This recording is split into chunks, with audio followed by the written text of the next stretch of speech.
Yeah. This is my clock. It's Fuck. okay. I've got to put it. Is it So actually 10 now?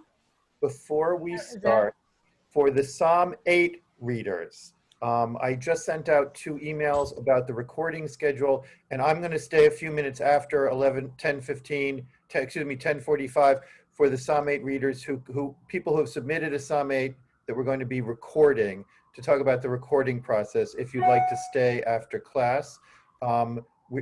And poor Stephen Raphael has had his hand up for 3 days now, trying to give us a recommendation. And before we even start, Stephen, would you like to do that? Unmute yourself, Stephen. Okay. Hi, everybody. I just wanted to say one thing. I don't know. I just read this book over the weekend called Inheritance by Danny Shapiro. So I don't know if any of you have read it, but it's amazing and I recommend it. But it's basically about a Jewish woman who finds out that her father is not her biological father. But I just wanted to read one thing, because at the very end, she mentions the Psalms, and she mentions Hineni, and that Hineni is uttered only 8 times in the entire Torah. And the very end, the last sentence of the book is, "And I say it to my Father and to God again and again, Hineni, I am here, all of me." beautiful? So I thought that was really amazing. If Beautiful. you haven't read it, Inheritance by Danny Shapiro. Would you put that in great. the Facebook, Stephen? Yes. And write a little bit about it, what you liked about it. That I'd love to. Okay. All right. Thank you, Harold. You're welcome. Thank you, Stephen. And today is Adria, I believe. Yes, good morning, everybody. Debbie Friedman's Al-Tastir was mentioned, so I thought we'd present that today with a little help from J.S. Bach up front. Debbie would love that. I hope she would. I won't do it if you think she wouldn't. She'd be very happy. Okay.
Spectacular. Unbelievable. So beautiful.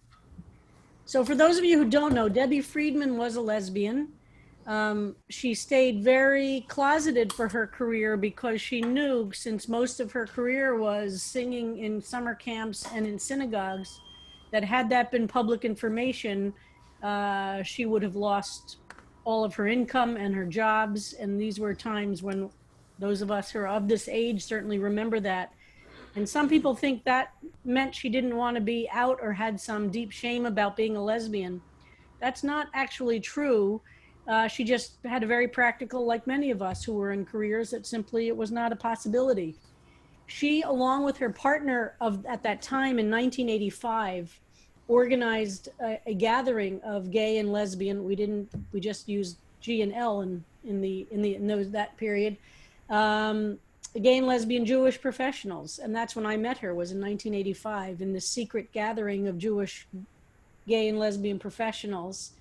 And she had just written the song Lichilach and sang it for us for the first time. It had never been recorded before, and she continued, you know, through her career to be very connected to the gay, kind of the underground gay Jewish professional world. And it was a real tragedy that she died so young. And her contributions to the universe of Jewish spirituality and Jewish life, deeply profound. And it's a real tragedy also that this part of her, so much of the world didn't know that she was a lesbian, and she didn't live to be a part of the Jewish community, which would have been very accepting of it. So anyway, Debbie Friedman, and she performed a couple of times at CBST. She was our pride. She led a Pride Shabbat service. Some of you might remember in 2000. It was the year that it was June of 2000 or 2001. I don't remember which one. And she also sang, she was our guest singer for one of our Shabbat Shira concerts. Also in Carnegie Hall in the mid-90s. That snowstorm, that big snowstorm. Yes, remember exactly. That? I had just moved to town, and I sat there thinking, all we need is Peter, Paul, and Mary, and lo and behold, Peter Yarrow walked on the stage. Yeah. That concert is recorded, I think. Yes, that concert is the Carnegie Hall concert is recorded. 2 CDs. Yeah. That. Anyway, okay, back to Psalm 27. I want to try and see if we can finish the run through of the Hebrew, and then we're going to go back today and look a little bit at some of the architecture of this psalm. And then tomorrow, I think what's today? What today of the week? Wednesday. Wednesday. Okay. So the second. It all blurs, doesn't it? I mean, totally. Okay, so tomorrow I hope we'll start with the translations, but it might be June 31st, so don't go by me because everything is wondered. There's a lot to say and to do with this psalm, and we're just, I hope you're starting, I love being able to spend this amount of time with it because there's a lot to say about it.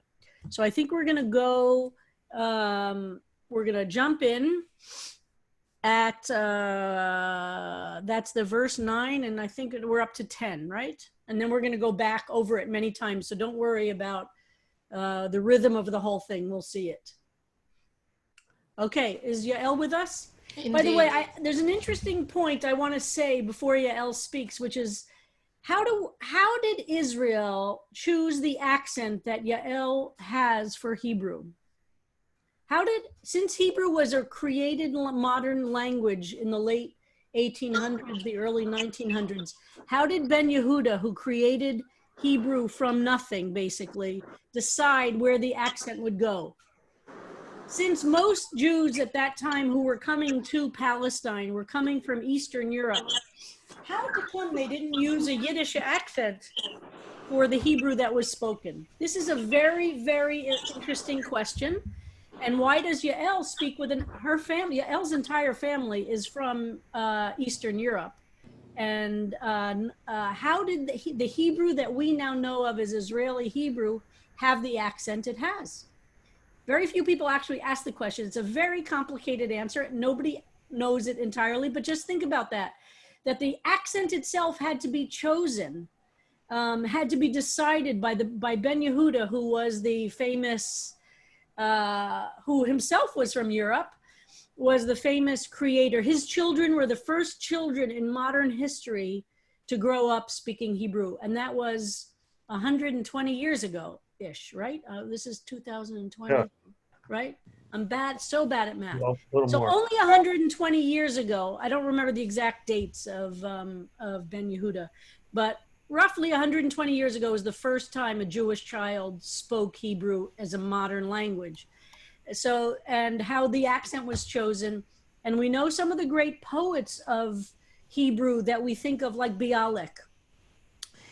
The accents in his poetry are not the accents of Yael's Hebrew or of modern Hebrew. Even though he was a fluent Hebrew writer, you could tell by the rhythm of the poetry he was using an Eastern European accent. And it's hard for modern Israeli Hebrew speakers to read Bialik's poetry because the rhythm is off. It's such a fascinating issue. It's a similar question I could ask. and I'm not going to answer these. I'm just going to throw this out right now. Why do American English speakers speak with the accent we have? If British English was the source of American English in the 1700s, why do we speak English the way we do? And why do the Brits speak English the way they do? What was the accent that, for instance, Shakespeare spoke English? How do we know what they heard when Shakespeare's sonnets were being read? And why is our accent as an American many generations later, but how did we develop a different accent than the British? But So Rabbi, we have so, as Americans, we have so many different accents depending upon. Okay, but what accent did George Washington speak English? Wasn't Southern. What? It was not Southern.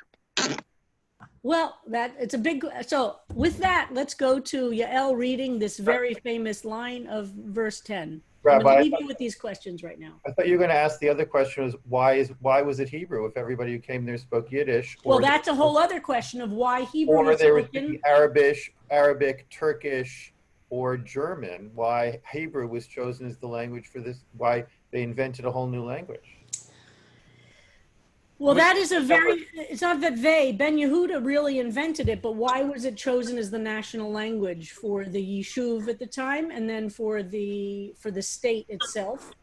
And up until recently, officially, Arabic was also an official language of Israel. But that is a very big question. And if we want to explore it, I will, but we're going to go to verse 10. All right. כי אבי ואמי עזבוני, ואדוני יאספני. One has to pause after this verse and just let it sink in.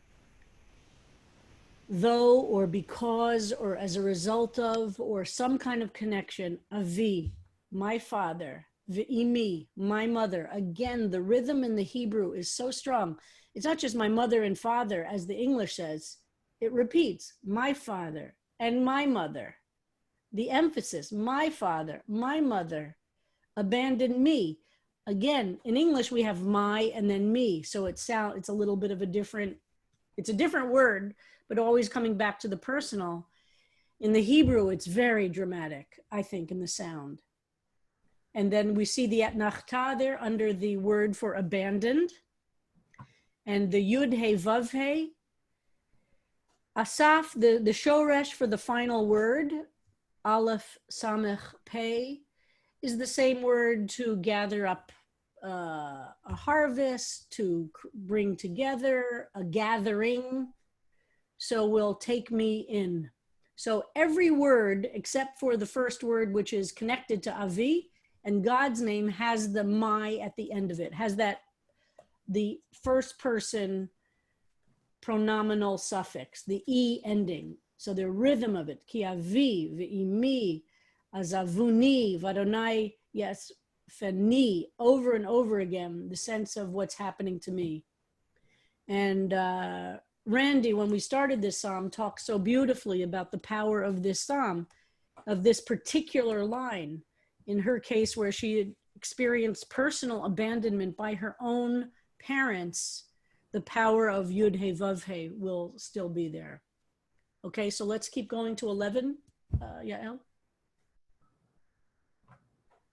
הורני אדוני דרכך ונחנני באורח מישור למען שוררי. So what's the shoresh of that first word? That's a very interesting word. Again, also because of the sentence before, there's a very interesting play on words here. This is the same shoresh as the word Torah comes, the word for Torah itself, which is a teaching. And how do we say the word parents in Hebrew? The category of parents, of mother and father, or mother and mother, or father and father? Horim. This is the word for parents in Hebrew because parents teach us. So the first verse talked about the actual parents of a person abandoning them. And here we go to the root of what it is to be a parent, which hopefully is to be a teacher and a guide, or a guide. So teach me, parent me, show me Yud He Vav He Darkecha, Dalid Resh Kaf Derech, which is a way, Darkecha, your way. Very personal. This is not talking about God. This is speaking right to God. This is speaking right to the one who has not abandoned us. This is speaking directly to the one who is with us and loves us and gives us help and guidance. Lead me bi orech mishor. This is Yud Shin Resh, means straight or direct. And I've told this story that where this root exists in the Psalm for Shabbat, when we did the translations for the CBST Siddur, we didn't want to use straight path, lead us on straight paths, because of the word straight having different meanings in English. In Hebrew, that's not true. Yashar in Hebrew, which means straight or direct, it doesn't mean anything about sexual orientation. But in English, we wanted to avoid that. So Yashar means a direct, lead me on a direct or a direct path, because of my watchful. Shorim are, how would you translate that, Yael? Like, I don't know. I thought always it's sorerai from enemies, but it's not. It's with a shin, not a sin. Yeah, it's so sin, I don't know. I think it's like those who watch us, but assuming it's negative. Okay, let's go down to 12. Also, the word yashar in Hebrew is honest. Yes, it's a very direct, honest, straight in the sense of straight meaning straight shooter, the straight. Have I told the story about Biden and Randy from 2012? Okay, I'm going to just pause now to tell this story given this word. So Biden, as the vice president, spoke at Randy's convention in 2012. And Randy introduced him, lovely, generous, you can imagine, very nice. And then sat down on the dais next to Jill Biden, and Vice President Biden got up to speak. And, he's terribly gaffe prone and not very, but he had a speech on the teleprompter. But he said, before I get to my speech, I just need to say something about Randy Weingarten. She is the straightest person I know. And 3,000 people in Folks, the I'm audience. leaving you. I got to go for a colonoscopy. Okay, Thank good you, luck, Laura. Laura. Thanks for not letting us know. I'll alert Ciao. the media. Bye-bye. Love this class. You got to love this class. Anyway, so he said, Randy Weingarten is the straightest person I know. There are 3,000 people, delegates. Everybody's snickering like, and Jill Biden looks at Randy. They look at each other in front of everybody, and they just burst out laughing. And then Biden realized what he said, and he said, no, and he started blushing. And he started saying, no, I don't mean it that way. I mean, straight shooter. I mean, honest. And he just never recovered. He went back to his speech, but he was so tzmished. Anyway, so yes, straight is a confusing word for, and definitely means, in this sense, means honest, direct, kind of on the level playing field. Anyway, okay, 12. אל תתנני בנפש צרי, כי קמו בי עדי שקר, ויפח חמאס. ויפח חמאס. So don't put me benefesh tsarai. Interesting phrase, tsarai, again, back to that word which means squeezed or narrow or enemies. At nachta, comma, or colon, ki kamu vi. Because against me, lakum, kuf yud mem is the shoresh, to get up, ki kamu, because they will get up, be against me, adei sheker. Ed is a witness. Ayin Dalet is a witness. This is the plural. Witnesses, sheker. Sheker means false. So it's the opposite of yashar. If you were to imagine, so in the verse before, lead me on this honest path, on this direct path, sheker would probably be an antonym to straight and honest. And Hamas, the last word here, is the Hebrew word for violence. So we're going to look, these words get translated a lot of different ways. And part of what we want to do when we first encounter the psalm is to see where there's something problematic or we don't understand. And then we explore how others have translated or interpreted it. So so there's something about false witnesses and something about presenting something of violence here. Translated here, unjust accusers appeared against me. Okay, verse 13 and 14, read these together because they kind of there. לולא האמנתי לראות בטוב אדוני בארץ חיים, קווה אל אדוני חזק ויאמץ ליבך וקווה אל אדוני. I love these two lines, and you hear me often during the days of awe quoting them in the service because lule he'emanti. So he'emanti, let's look at that word for a second. What's the shoresh of that? Aleph mem nun. Like the word amen, by the way. Emunah, which is belief or foundation. So would lule is like, would I not? It's a negative, but it's a he'emanti. Would I not believe or have assurance, have some strong lirot? That's resh aleph hey or yud is the shoresh, to see. The tuv is goodness, in the goodness of yud hey vav hey. The eretz chayim, eretz is land, chayim is life or living. So in the land of life or the land of living, would I not believe that I would yet see the goodness of Yud Hey Vav Hey in the land of the living? This is so powerful a statement for today, isn't it? Would I not believe that somehow the trials and tribulation of what we're experiencing now are only temporary on some level, and that I would yet see, while I'm alive, in the land of the living, goodness of Yud Hey Vav Hey? And you see how they have a ... at the end? Then it goes into that next verse, kaveh. This is like the word tikva, which means to hope. Kaveh, have hope. Kaveh is a imperative form of the word for hope. And the hatikva, the name of the Israeli national anthem, is the hope. This is kaveh, hope. This is an imperative. Yud hey, El is to Yud Hey Vav Hey. Hope toward God or in God. Chazak is strength. V'ya'ametz, chazak, like chizuk, is strength or to be strong. V'ya'ametz is to strengthen libecha, your heart. So another word for courage. So that's a very common idiom for to strengthen one's heart, which is a way of saying have courage. In other words, to encourage, to be strong. So have hope, be strong, be encouraged, have courage.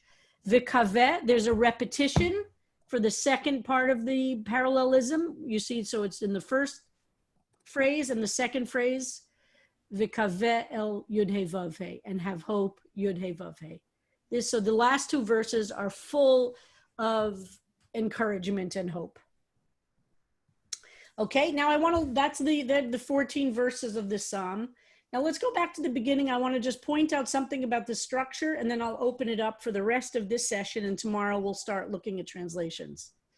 If you take out le David from the first sentence and assume that's a superscription, how many words are in the first verse in the first half, and how many words are in the second half?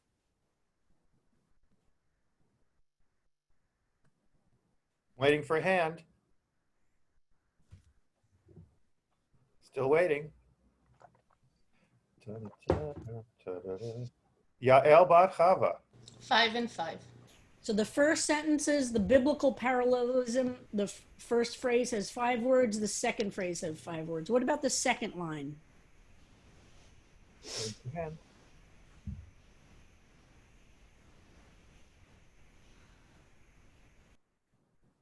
Saul. I count 9 and 3. And if you were to translate it, not according to where the etnachta is, so it looks like it could be translated if you do 1, 2, 3, 4, 5, 6, 1, 2, 3. You see that? It could be 6 and 6. Do you see that? 6 here. Not according to the Etnachta. Okay, 6. Rabbi, Yeah. I apologize for interrupting, but I have to actually say that the main pause in the sentence is not the etnachta. Right. So do you want to say something about that? Yeah, the main pause is on bisari. Exactly. So in Psalms accent marks, there's one accent mark that has a higher degree of pause than etnachta, and it's called ole v'yored. And so it's that what looks like a mapach above the letter and a mercha underneath. So it's the only accent mark in the poetic that has a higher degree of pause than etnachta. So when you understand that, you see this verse is 6 and 6. And what about the next verse? Waiting for a hand. Ira Rosenblum is. Yes, There. I think I'm seeing 7 and 7, and I'm noticing what's happening here. Seems like each line is adding one more word to each half of the sentence. This is a very common analysis of this psalm, that the first 3 verses go from 5, 6, and 7. 7 being a number of completion and a powerful number. And then the verse 4 goes back to the number 1. We'll see this, I think, in some of the commentary. This is a very famous way to analyze the psalm. And some people argue that for this reason, they think this psalm is made up of 2 different parts entirely, that these first 4 verses are separate or a subset of the whole psalm. And then verses 5 through 14 are seen separately. Just hold on to that. There are different ways. People love analyzing the number of the words this way. So so that's one structural thing to pay attention to in the psalm. If we were to look at the kind of the structure of the language from verse 1 to verse 14, what do you see? How would you see? What is the speaker saying? What is the energy of the psalm, and where do the waves go, so to speak? Sarah Sloan has her hand up. I don't know if it was to answer this or not.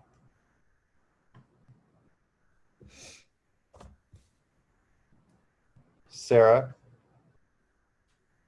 Okay. What was that question again, Rabbi? So if you were to look at, so some people look at the psalm as being from 1 to 4, having one rhythm to it, and then verses 5 through 14 having a different rhythm.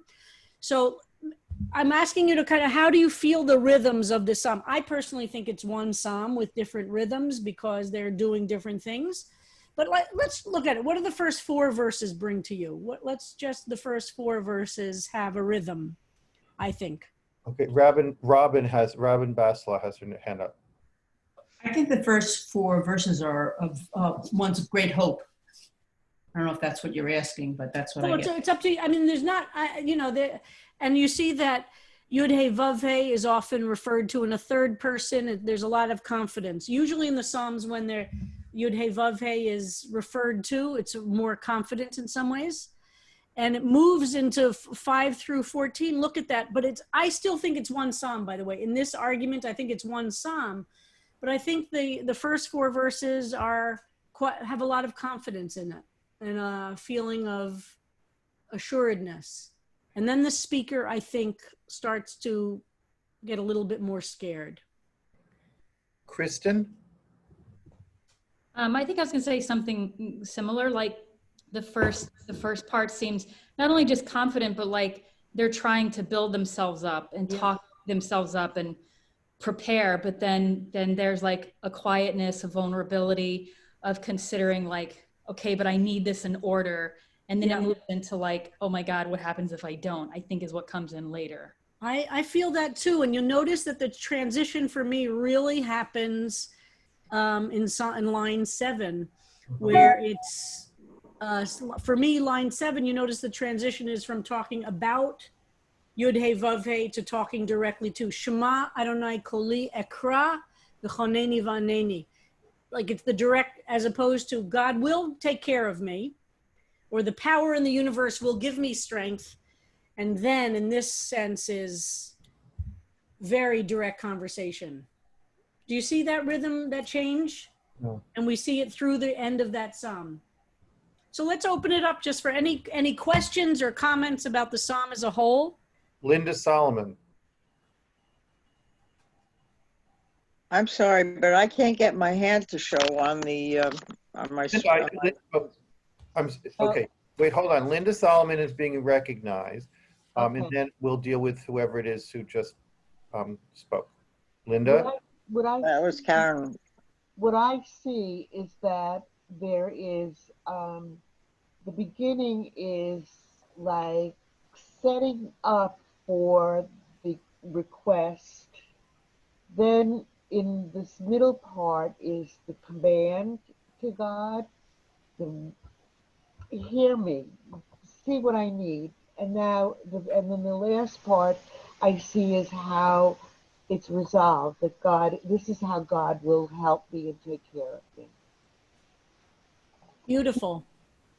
Regina? Yes, good morning. Morning. In verse 9, I guess in our couple of weeks, the thing that jumps out at me all the time is do not hide your face. Makes me look at this technology, at this Zoom technology, and recognize that while sometimes it's wonderful and we crave the community, sometimes we want to turn off this camera because there's a kind of intrusiveness about it. Wow, and I love that. That sort of overshadows the study for me. That's beautiful. I love that. Sarah Sloan? Seems to me that this is a very personal psalm, but when we say it in community, it reminds me of the idea that during the Amida, we're all praying together, but separately. I think that's all really true. And in the structure even of the high holiday prayers, you know, when we go through the Slichot prayers, the first bunch of them are all about the love that the one who created us has for us before we get to all of the al-chaitz. You know, it's a little bit like we need some strength before we could really be deeply vulnerable. We need to know that we're being asked to transform ourselves, to struggle with the difficult pieces out of a place of love, not judgy, hate, or cruelty. And I feel that rhythm in this psalm too. Karen? Karen, we need you to learn. Karen, do you know how to do it in the participants? You have to raise your hand in the participants, not physically raise your hand. We'll recognize you now, and then maybe you can stay a little after, and we'll show You you need how to do it that way. We do it electronically. Go ahead, Karen. Okay, I'm sorry. Can we go back to H for 1 second? Sure. Thank you. Everything preceded it. Karen, you're popping out. We can't hear you. Everything that preceded it, and then the back and forth about, well, maybe I'm not so sure. For me, line 8 is, seek my face, O Lord, I seek your face. It's sort of making a peace on both sides. Well, we're together again. Very nice. We've gone through this, we've gone through that, but we're back again. We're house again. Very nice. Marcia Melnick.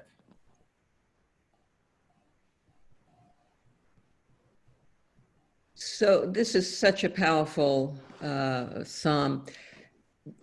The other day you asked about what part of the service and during Yom Kippur is, you know, there are many parts, but the very end of our service after 25 hours of going on this journey of connecting to God, and the moment when we stand and we recite the 13 attributes of God in community in a tone and a higher tone is so powerful.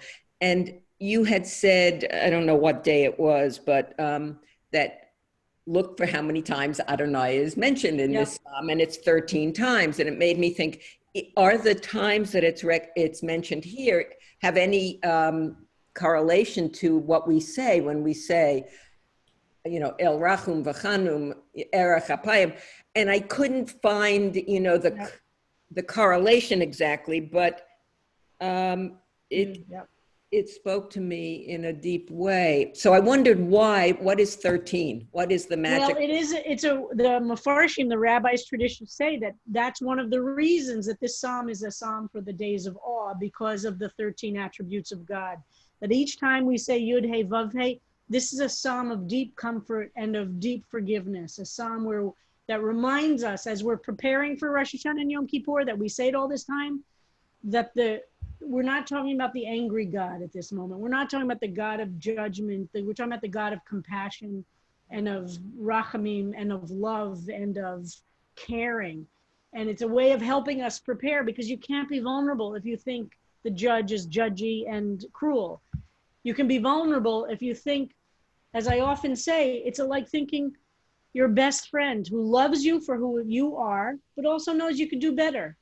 That feeling of being called to do even better can only come from a place of love. And these 13 repetitions of God's name is to remind us of those 13 attributes of God.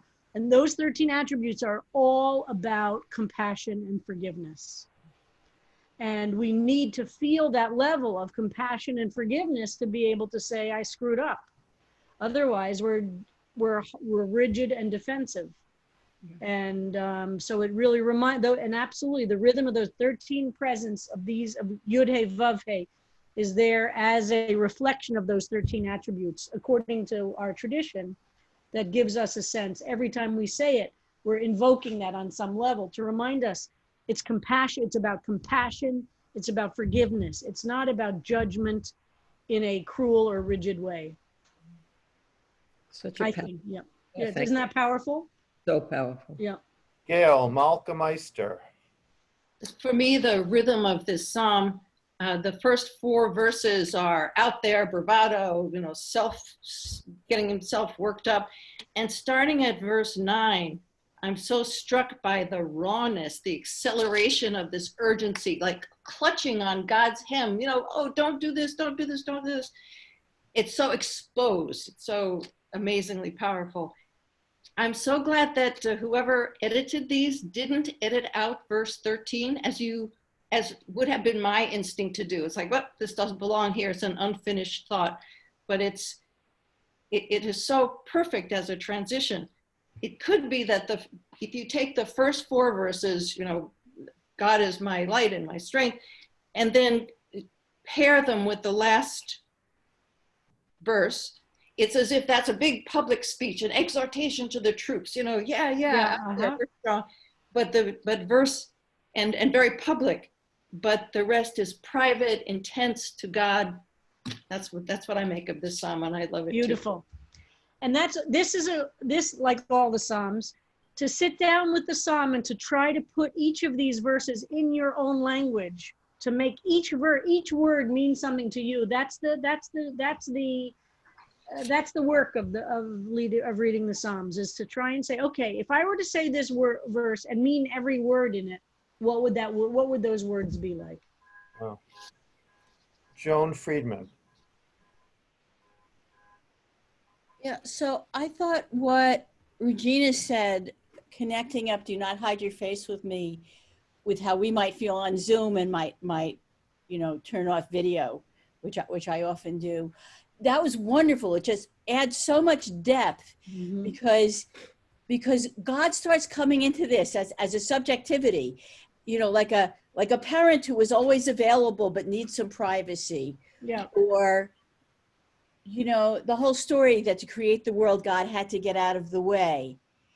And then here we are, like the baby bird being pushed out of the nest, and the sort of, you have to do it, or it has to happen, but it's just so agonizing on both sides. Yeah, beautiful. That's beautiful. Thank you. Judith Frank.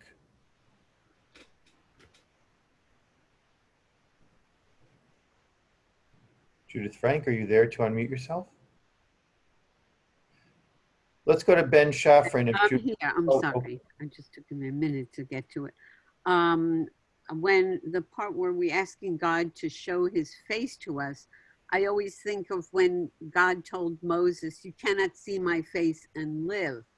Now I'm wondering, I would say, almost think I was dead if I saw God's face. I mean, you're asking for it, but it doesn't jive with it. But I get the other part. We're begging for God not to abandon us, and we want God to see our face, like within the whole community of people praying on Yom Kippur. You want some recognition from God that you are there praying also. Beautiful. Wow. It's complicated. Right. Ben Shafran? Good morning. Rabbi, I like the way you phrase the architecture, that the beginning is an expression of trust, complete trust in God, and the second half is a supplication, please don't disappoint me, by placing the trust. But I'm having trouble still with phrase 4 with a Hacha'alti. How does that fit in here? What do you think? You make it. What? I can't make any sense. How does it fit in here at all?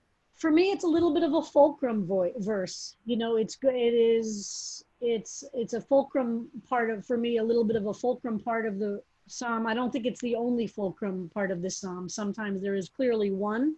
In this psalm, for me, there isn't only one. I think it is a statement of what a thoughtful, after those first 3 verses, we say, this is what we want to be. And it goes down to the whole thing about the face, but to be in the presence, which goes back to what I've said before, that the Psalms are full of the concept of being in the presence of God's presence and God's absence. And sometimes in our lives, we experience more of God in God's absence than we do God's presence. What we hope for, and I feel like that verse for me says what we hope for is to be in the presence of holiness, the presence of that which cares about life and values of goodness rather than death and values of evil. We hope to be in the presence. So it's a very hopeful verse for me. A yearning, a wistfulness, aspirational perhaps. So I'm going to give Betsy Immershine the last word, and then we will be sung out by Adria, played out by Adria.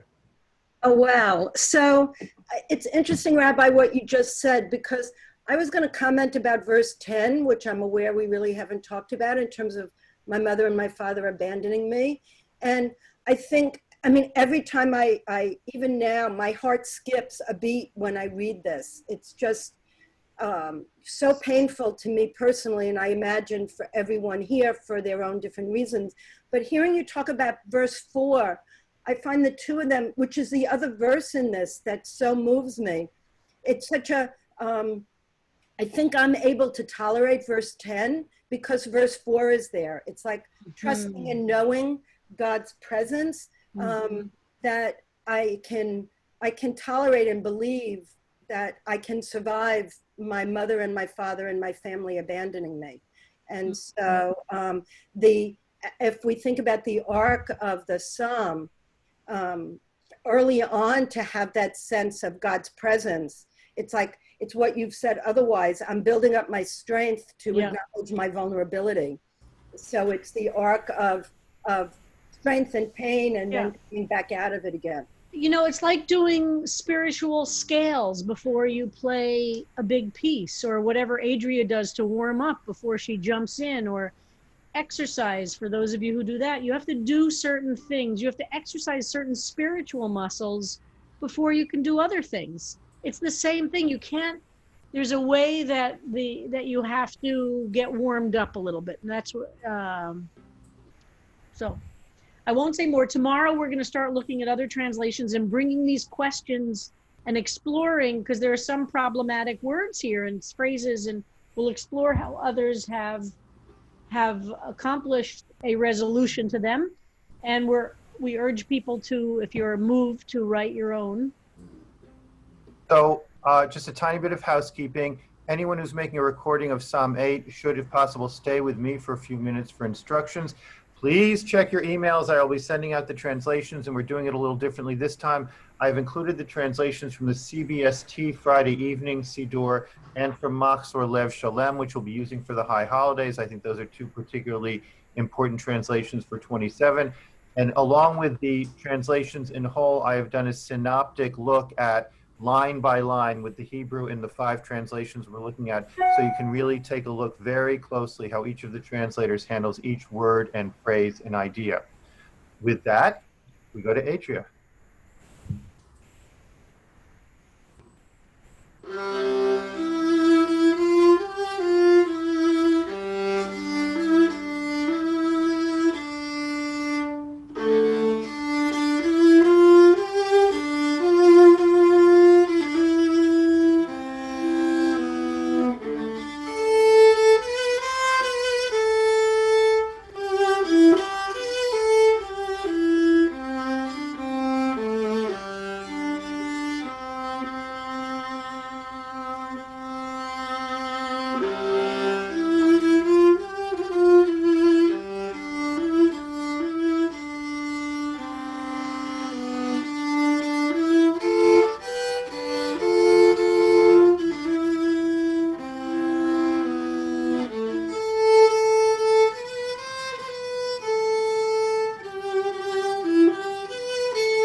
That's just gorgeous. Thank you so much, Adria.